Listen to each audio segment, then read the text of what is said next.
الرحمن الرحیم الحمد للہ رب العالمین والصلاة والسلام علی سید الانبیاء والمرسلین وعلی آلہ وصحبہ اجمعین اما بعد رب اشرح لی صدری ویسر لی امری واحلل عقدۃ من لسانی یفقہوا قولی۔ درود شریف پڑھیں تمام لوگ، اللہم صلی علی سیدنا و مولانا محمد وعلی آل سیدنا و مولانا محمد بارک وسلم۔ علم حاصل کرنے کی دعا بھی پڑھیں، رب زدنا علما رب زدنا علما رب زدنا علما۔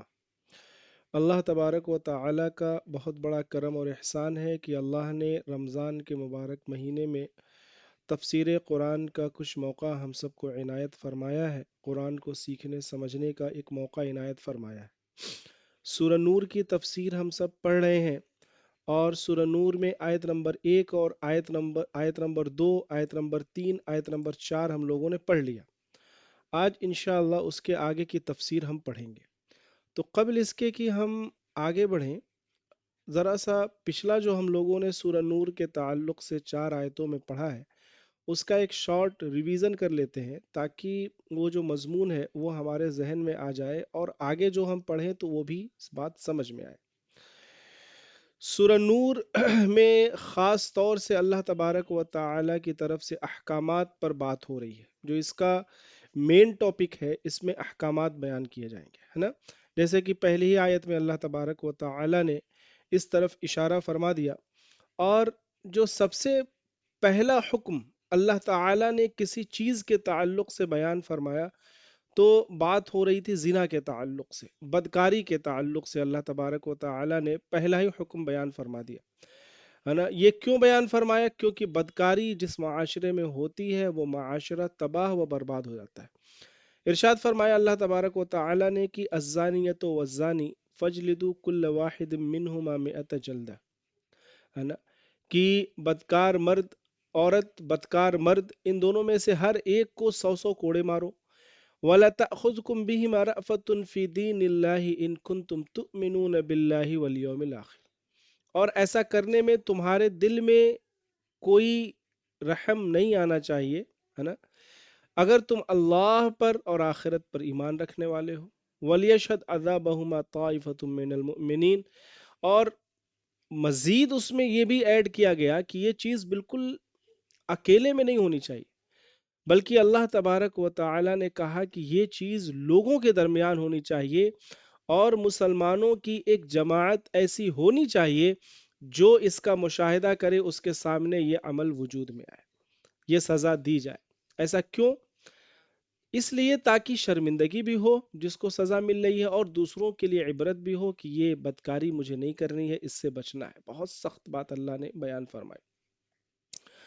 اب اس کے بعد اللہ تبارک و تعالی نے ارشاد فرمایا کہ ایک اور قانون کی الزانی لا ينكح الا زانیۃ او مشرکہ والزانیۃ لا ينكحها الا زان او مشرک، یعنی کہ جو بدکار لوگ ہوتے ہیں، بدکار جو مرد ہوتا ہے، تو اسے پسند بھی یا اس کے حصے میں بھی بدکار عورت ہی یا مشرک عورت آتی، اسے فرق نہیں پڑتا اس سے اپنی بدکاری کو کرنے کے لیے کہ وہ مسلمان ہے کہ عورت ہے کہ مشرک ہے، کون ہے۔ اور اسی طرح سے جو بدکاری کرنے والی عورت ہے اس کے حصے میں بھی بدکار مرد ہی اللہ نے لکھ دی۔ وحرم ذلك علی المؤمنین، اور یہ باتیں جو ہیں یہ مومن پر حرام ہے، مومن ان سے بچے گا، بچنا چاہیے۔ اس کے بعد ارشاد فرمایا تھا کہ اب چونکہ سزا تو سخت ہے، کیونکہ گناہ بھی بہت خبیث ترین ہے زنا کا، لہذا سزا بھی اس کی سخت تھی، لیکن اللہ تبارک و تعالی نے ہر کوئی اس کا فیشن نہ بنا لے کہ معاشرے میں جس کو کسی کو بدنام کرنا ہے، کسی کو کچھ کرنا ہے، تو اس کے تعلق سے لوگ ایک دوسرے پر بالکل تہمت لگانے لگے، تو جو جھوٹی تہمت ہے اس کا دروازہ بند ہو جائے، اس کے لیے اللہ نے کیا کہا کہ بھائی چار گواہ چاہیے، 4 گواہ ہونے چاہیے، جو 4 گواہ ہوں گے تب پھر جا کر کے کسی کے اوپر حد زنا لگے گی۔ اگر 4 گواہ سے کم ہوئے یا اس میں ایک گواہ میں بھی کوئی شک ہوا